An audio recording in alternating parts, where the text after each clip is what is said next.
Make me more interested in it. The third-person shooter plays well, kind of like a generous kind of lock-on. No cover system. They said that, it came up in the interview. They're like, well, we explored that, but it didn't work with our fast-paced game style. Why?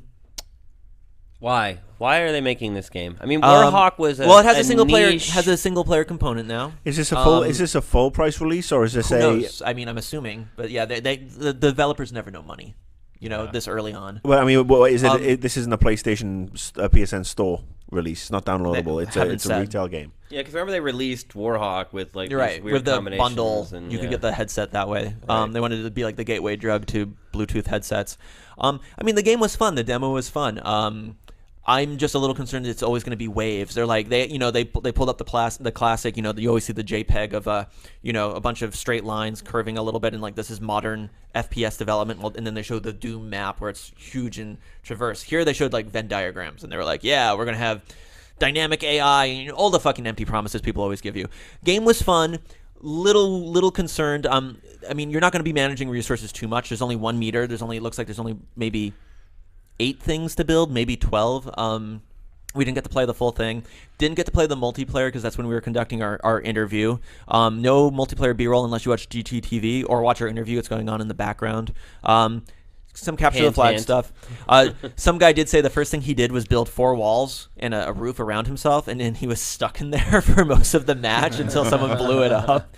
One of the cool things, it's a kind of a gimme, but it's cool, is if you have these things get dropped from outer space, they literally can land on someone and just like crush them to death. And of course, there's the Starhawks. It's no longer a conversion between a helicopter and a jet. It's a jet and a mech now. So your little, is it an AT-AT or an AT-ST? I can remember. The little one. You're kind of walking around. AT-ST. And then when you fly around, AT-ST. when you fly around, In Britain, it was an AT-ST.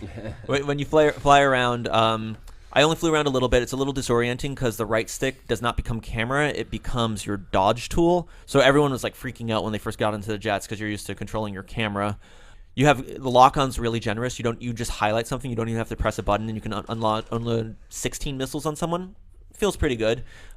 This game is an example, though, of one of the things I dislike about modern video games. It's better than Brink at this point. It's not even about the quality of it. It's like development studios have to spend so much R&D time and money to build these engines for these games that they end up sort of pigeonholing themselves into a place where they have to keep making the same game. And like, do we need this game? Like, would it be better served if this team went off and did something new? It might be fun. I'm not saying it's fully innovative, but I mean, at this point, it's fun. With the demo I played, but that's the problem with vertical slices. I mean, wave-based combat is... I mean, how much do people hate escort missions in the history of shooters? Or, in the history of any video game. Or protect, for us, it was protect the zone. It was get the zone and then protect the zone. And that's kind of like all it was. You do have a partner who wears a monocle, though, so that was pretty cool. Look, these games sometimes they don't have to innovate to be fun. If it is a shitload of fun and it's not a full